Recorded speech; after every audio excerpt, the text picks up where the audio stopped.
Kim, did you have lunch yet? Fucking no, dude. I didn't eat breakfast, man. Why? How come you didn't get breakfast? You're not in the best mood. No, it's mainly because I'm hungry. I just have too much shit to do, man. I barely like breakfast. Yeah. Yesterday I tried to make my protein shake, which is the only thing I actually do like for breakfast. I froze bananas and to keep them fresh, and it doesn't fucking work. It doesn't fucking work with a what do you call that thing? What do you make it? The blender. The blender. There Yeah. you go. That's where my mind is right now. It's where I'd like to put myself. Jesus. I want to ask a little more about this, and then I want to talk to you. You want to talk Jimmy Chitwood? You want to talk some Hoosiers? I want to talk. What do you know about Jimmy Chitwood? I can tell you who it's based off of. Indiana, Mr. Basketball, 1954. All right, Bobby indulge Plump. me. So when Bobby you Plump, baby, he's still alive. When you see the movie Hoosiers, yeah, okay. As a child, rented it from the library. So obviously, you did not know the backstory then. No. When you learn the backstory, how did you feel about the movie? I think the movie's still pretty like it gets the story pretty much right. You saw the sweatshirt I wore last week, 2 weeks ago. It was the Milan 1954 state champs. I love the actual, which is story. Basically like, what's that guy's name? The murderer, the guy on Netflix. He had Aaron Hernandez. No, not Aaron Hernandez. Why can't I think of this guy? The murderer who owned Netflix. No, the guy who's on Netflix right now. He's got the big show. You watched the first episode. The killer. He's had a name for him. The Jerry Lee Lewis. Who are you talking about? The killer with a show? In San Francisco. The Zodiac? Zodiac. He doesn't have a show. They did a documentary about it. It's not like Late Night with the fucking Zodiac killer. He's going to host a show on Rogue Media. And now on the couch with me, the guy who survived. No, you that shirt is almost like the coding. What? The Zodiac. It's a water tower that says 1954. Yeah, but nobody knows that, but like hardcore. Well, yeah, I'm not saying like I'm looking for someone on the street to recognize it, but I'm saying like we talked about it. Milan state champs. Yes. So I read a book about it. I have like kind of indulged in everything there is. So it's the basis of it is the same story, right? The Indiana had one state champion, no classifications. So it was anybody against anybody. And Milan in 1954 won the state championship as a school of like 120 kids. And they beat Muncie Central, who was an Indiana dynasty. Where Ball State is. Yep. Muncie, Indiana. It's got this beautiful field house that's like 100 years old. It's got like, over 1,000 students at that time, probably a couple thousand now, 2,000 students probably. So it's a city versus like this little nothing on the map, Milan, Indiana. And what is kind of left out of it is Milan did make the Final Four the year before. So that was the furthest that any small school team had gotten. It's still a massive upset. Like no one expected them to beat Muncie Central the next year. So Milan made the Final Four the year before? Yeah. Yeah, 53, they made the Final Four, and they got these massive banners in the gym. So did their coach leave after that year? He left after they won it all. The coach, this is a big difference. Obviously, Gene Hackman, coming out of the Navy, had assaulted a player or whatever. That was not the case. The coach was like my age. He was like 26, 27, coaching this Milan team, and he had gotten there either the year they went to the Final Four, the year before. So had not been there long. After they won state, he left because he was like, look, what else am I going to do? Yeah. Like I've taken them to the mountaintop. And just had like a regular high school coaching career. I think he might've done like small college at one point. Had coached girls basketball at one point. Just like I never won a state championship again, but just kind of went on and had a pretty regular Wikipedia career in terms of Indiana high school basketball. But yeah, it was also a last second shot. It was not Jimmy Chitwood. It was Bobby Plump, who was Mr. Basketball Indiana, a lot because of that. But he was also a really excellent player. It was played at Hinkle Fieldhouse, known as Butler Fieldhouse back then. Bobby Plump went on to play at Butler, by the way. So that game was played at Hinkle Fieldhouse. Yeah. Okay. Yeah. They did not have the tape measure. There's a couple of guys that are still alive on that team, which I think is really, really cool. They've got like this little barbershop museum in Milan for the 54 state champs. So being from a small town, that loved high school sports, like that really, really spoke to me of like, that is the ultimate underdog story. You can do anything. And it was real. Like they have newsreels of it or the game reels of it. It was packed. It was sold out. Butler Fieldhouse, How many people got into the tournament, the Indiana State tournament? Like 200. Get out of here. I'm not kidding. Yeah. And they would have, I mean, they probably had to win 8 or 10 games to win the whole thing. See, and they would be playing like 2 in the same day. They would have kind of like regional tournaments. So you'd like go and there'd be all these teams that are playing in one spot. It's really, I got to see if I have the book still. It's not like one of the great reads of all time, but it's really kind of fascinating to take you back in there. But all the basis of that story is the same. It's small town Indiana playing a big city dynastic team and beating them, and that no one gave them a shot. By the way, though, in 54, they beat in the semifinals. They beat a team from Indianapolis, Crispus Attucks High School. I think I told you this, but you probably don't remember. Crispus Attucks High School, and their best player was a young man by the name of Oscar Robertson. I remember. Bobby Plump beat Oscar Robertson.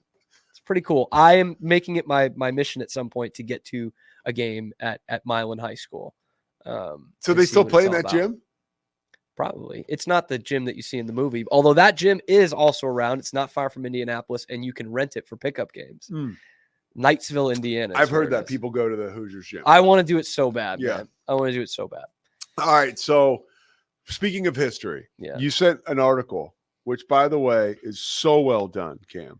Pete, I appreciate that. I'm not going to be ungrateful for this, but I read it again this morning, and I was stunned at what was your problem with it? There was one or two like just genuine editing errors. I'm looking for it now. That no one picked up. Here we go. And it was just, I don't know. There was just language I wouldn't. Well, there was use. one thing. It just sounded like a high school the only thing. error that I noticed was there was a comma wasn't spaced properly. Yeah, that was all I noticed that I picked up on. There was one sentence that just didn't make sense because of a grammatical error I made. So yeah, it just wasn't. It wasn't my best. It took a little. How many words was this? It was long. And I had to limit it too. From homecoming to Hypnotoad, the Baylor versus TCU rivalry has seen it all. Hate the end of that. Hate has seen it all. Hate that. It should just be from homecoming to Hypnotoad. As the 123rd installment. By the way, was Dan Ingham wrong? Because you're saying this is the 123rd installment. 2 years ago? Yeah. Yeah. As the 120th, Dan Ingham is not wrong. Well, as the 123rd installment of the rivalry approaches, history shows there is always something on the line between the Baylor Bears and the TCU Horned Frogs. I'm telling you, man. Did I say that? Here's what got me. Yeah. They've changed conferences, home cities, stadiums, and mascots, but they've always had each other. For over 120 years, they've played war, monsoons, and death on the sidelines couldn't stop them. Do you know about death on the sidelines? I go into it in the story. So tell me about that. I think it's 1971. I did not know about this till I was doing this article, actually. The TCU coach, I think his name was Jim Pittman, had a heart attack on the sideline pregame and was rushed to the hospital. I know you're not supposed to say that in news. He went to the hospital and he died like as the game was going on. And at halftime, the guy who stepped in as TCU's coach, like told them in the locker room, hey, Coach Pittman died. Like, let's do this one for him. They were down at half and they went on to have a second half comeback and beat Baylor here in Waco. And I think I'd go into it at this part as well. I was like looking up the New York Times story, and it's like in the third graph of the story. It was like, whatever, ran for 4 rushing touchdowns, and TCU knocked off Baylor in Waco, yada, yada. It's TCU moves their record to so-and-so, and Jim Pittman died on the sideline. That's not funny. During the game. Like that's nuts, though. It is funny that's how it was presented. Like, you know what I mean? It's wild. What other rivalry? I know it's not Michigan, Ohio State, but what other rivalry can boast that? Yeah, one of the coaches died on the sidelines, and we played the game. So who is this written for? Sports Illustrated? Yeah. SI used to have like a Baylor offshoot website inside the Bears. And so I thought this was great. Who was this for? Not a lot of people. It was very niche. Very niche. Yeah. Anyway, it's this writer's hope that Judy's family has a clipping somewhere. Oh, this is about Pittman. Yeah, wow. It's the guy who scored all the touchdowns. Judy, gotcha. Steve Judy, yeah. Has a clipping of it somewhere. So how many words was this? Do you remember? Oh, thousands, man. I mean, it was really long. It's really long. Yeah. It's a long rivalry. Let me wrap it up. It's cliche in sports rivalries, but if the rivalry has taught us anything in the last 123 years, it has taught us that literally almost anything can happen when these two teams meet. Cam, I really thought it was a good story. Thanks, man. And I think, I'm not going to accuse you of this, but I don't think you're reading enough today of what's out there if you think that's not good. I just mean from I had some sloppy errors in there. I think the point of the story is good. It's well written too. Yeah, thank you. So you wrote that was 2 years ago. Where were you when you wrote that? I had just moved back to Waco a few months before. I had a lot less jobs going on. I was working remotely for Baylor, actually, Baylor admissions, working from home. So I had some time during the day where you were with Grace. Yep. Grace and I, we had the house and everything. And so I was writing a lot back then because I had pockets in my day that I don't have now or wouldn't have with a regular, going into office every day job. So that all of that history brings us to today. Yeah. And this is the biggest game for Baylor this season. Sure. I mean, without question. TCU. Yeah. When was the last? Was 2019 probably the most at stake in this game? No. Okay. No, 14 was when they were both in the top No, 10. but I'm saying if we're going back most recently. I mean, Baylor. 21, it was, I think, late October, early November, right around this time. But TCU Baylor was on the run for the national title, right? No. That one that I wrote it, the year that I wrote it was that one. That was the fire. No, Baylor. They had just fired Gary Patterson at TCU. Baylor was very good. They were in the top 10. TCU was, spiraling. Gotcha. Yeah. And TCU beat them. And that, looking back on it, kept Baylor out of the playoff probably. Yeah. So that was probably the one where I guess, at stake would have been 22 because if TCU does not hit that fire drill field goal, they're not in the playoff. Yeah. So yeah. And if Baylor doesn't pull that win out of their ass in 2019, right? It was an overtime game. I think they don't go to the conference title game. Correct. That's probably right. Yeah, that was part of and if that doesn't happen, we're talking about 61-58 being the last time that Baylor beat them. Yeah, and then that brings up the point I was kind of moving towards. It seems like TCU has Baylor's number, yes. Right? You illustrated this to me the other day with stats and yelling. Yeah. So, because 9 of the last 10 games, Baylor's lost. Mm-hmm. So do you feel like the ghosts, here we are on Halloween, but the ghosts can come back and have, is this such a rivalry that the headspaces of the players and coaches can change a little bit, or is there so much turnover in college football and so much out there that doesn't come into play? I think it can come into play. And I think it actually comes into more play on TCU's side because several of their players have said this week they're making it a goal. We want to go 4-0 against Baylor. There's not many classes that have done that on either side, right? And I think it could play a part in Baylor's side, but this is not going to sound great, but it hopefully helps them out this week. Baylor the last couple of years has lost to everybody, right? They've lost a lot of games, and now they've got some momentum, and so it's not even so much like, oh boy, it's TCU. Like they got crushed by Tech last year, right? And they lost to Oklahoma State the last time they played them, and they went back and just beat those teams in the last 2 weeks. So there could be some of that, but it's not like a team. It's not. They're not in the headspace of being like 10-1. And it's like, we're really much better than these guys. How is this going to get messed up kind of thing? And I think they're going to use it as kind of a motivation of, we have not beaten them yet. Like it's time to beat them, and it's time to keep this thing going. Like we're done with the making excuses part of this. We're done with the losing part. Like we've got to move forward. We see this team as an equal, if not being better than this team. It's time to take them out. Last question for you. Sure.